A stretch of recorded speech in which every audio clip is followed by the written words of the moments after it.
Hello everyone and welcome to Blog on Everything and welcome back to the channel and welcome to yet another victory for FC Barcelona. This time against Alaves away at the Mendy Sorota. It was a hat-trick by Robert Lewandowski, scored during the first half that secured the win for Barca. So pretty, standard victory from what we've been seeing this season for Barca. Could have been more. Yeah, they had enough chances. Hansi Flick in particular in the second half had good chances to have scored a brace here, but we'll get there. But aside from that, it was yet another great win for Barcelona. 3-0 away from home puts them back 3 points clear of Real Madrid, who had defeated Villarreal on Saturday night. So, at least you have that cushion going into that match against Sevilla at home. So, like we usually do with our match reviews, I'll quickly give you my negatives and positives. Then we'll talk about the team ratings and the manager rating before giving you the man of the match, who no prizes for guessing where it is this time around, right? Kind of picked himself, didn't he? Anywho, if this is your first time tuning in, that's how things are done around here. And I still apologize for the fact that I'm not back to my typical setup, but please do just hang in there a little bit longer, okay? But aside from that, if it's your first time, please hit that like button. Hit subscribe as well. Like, we're so close to 9k subs. We have been for some months now, and it would mean a lot just to get to 9k and hopefully 10k down the line.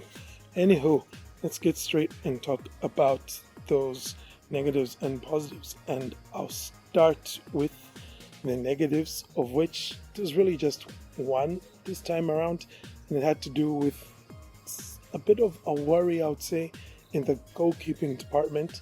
Now, obviously, Barcelona have signed Szczesny on a free transfer, and if there's going to be one reason why he's going to take over that number one spot from Iñaki Peña, it will probably have to do with Iñaki Peña's lack of confidence when it comes to claiming high crosses. We saw that happen once in the first half, and Alaves almost scored from it. That's probably going to be the biggest issue, because I don't think Szczesny is that much of an upgrade when it comes to shot stopping from Iñaki Peña, which I know a lot of people might be shocked to hear, but Iñaki Peña is a more than average, shot stopper. He can make saves when he needs to. We saw that against Young Boys, and also we saw that here once again in those 1v1s. He can make a save when he needs to, but his biggest challenge has to do with claiming high crosses, because physically he's not that big, so he doesn't have that much weight to throw around, and because of that he can just sometimes flap at the ball, which we saw happen on a couple of occasions. And like I said, if you're Szczesny, that's definitely the one thing you bring to the game that Iñaki Peña can't. And considering the fact that Iñaki Peña isn't that phenomenal with his distribution,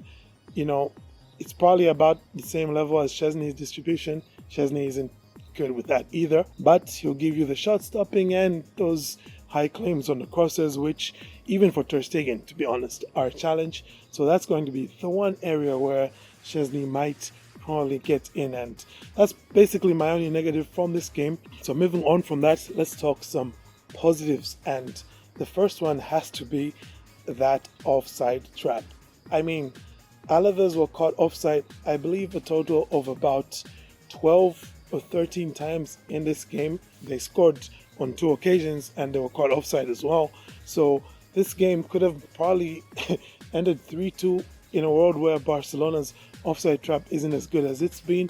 But man, you just have to, tip your hat here to Hansi Flick and just how organized he has that back line. They are rarely, never in the same line. And keep in mind, I'm talking about all the defenders who played today. That's everyone from Gerard Martin to Inigo Martinez, Kubarsi, Koundé, Baude, Eric Garcia. All these guys played along that back four at different stages, and at no point did anyone look like they were not on the same page with their teammates. Hector Fort as well played there, and by the way, Hector Fort had a good game this time around. Hopefully we're going to see him more often. My next positive has to be just how deadly Barcelona look on the break. Okay, so it's one thing that Barca are very good at catching teams offside now, because that's like an extra layer of defense that they have, which they didn't have before. But then on top of all of that, they are themselves quite good at catching teams on the break now. And basically all but one of Barca's goals today came on the break. And honestly, Hansi Flick has Barcelona looking like that, 2016, 2017 Real Madrid team on the break. Really, it's that good from Barcelona on the break at the moment. All it takes is 2 or 3 passes and they're in with a shot at goal. Today, we saw quite a few of those shots go into the back of the net. Of course, a few of them didn't. Like I mentioned earlier, Ansu Fati did have 2 good opportunities.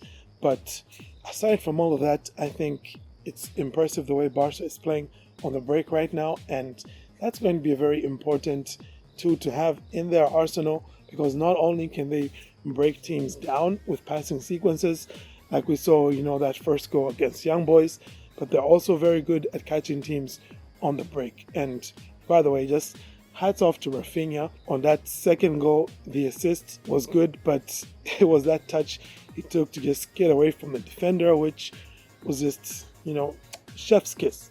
Chef's kiss. Okay, enough with negatives and positives. We can now go and give our team ratings. So a 3-0 win away from home, minimal fuss, very good organization with the offside trap, pretty good as well, springing forward, catching teams on the back foot, in transition. And it's really not that much more you could have asked from the team. So this time around, I'm going to go with a 9 out of 10, which, it could have been a 10 out of 10 if they took all of their chances. That's what I'm going to say, okay? So in terms of being clinical, it wasn't clinical enough. It could have been more clinical, but generally speaking, everybody was playing at a good level, so it's a 9 out of 10 for me. And as for Hansi Flick, once again, he started Ferran Torres. Unfortunately, though, Ferran went off with an injury pretty early on, which you don't want to see that. It's a concern, because at the end of the day, you still want him to be available to take up minutes, to keep other players healthy. So when he goes down like that, and they're looking at, so far they're saying 3 weeks or 3 months, something like that. I've forgotten exactly what I read. But, it's going to be at least 3 weeks without him, which, with the way fixtures are coming thick and fast, it's not a good thing. But, hopefully it means more opportunities for both Ansu and Pau Victor. But aside from that, I thought that Hansi Flick's setup was pretty much on point. And once again, like I said, the way he's drilled that Barcelona backline, it looked so much more different than the backline we saw seven days ago against Osasuna, right? That one looked disorganized. Here it was complete opposite. Everyone looked on the same page. So I'm going to give Hansi Flick a 9 out of 10 as well. And yes, it's a 9 because he started Ferran. I mean, nothing against Ferran Torres. Get well soon, bro. But really, I didn't think he deserved the start here. Pau Victor in particular definitely deserved to see some minutes, which he didn't. So, that's another reason why I'm giving Hansi Flick this 9 out of 10. Alrighty, so with that out of the way, the only thing left now is to pick our man of the match. And I think, like I said, he picked himself. We all know who it was.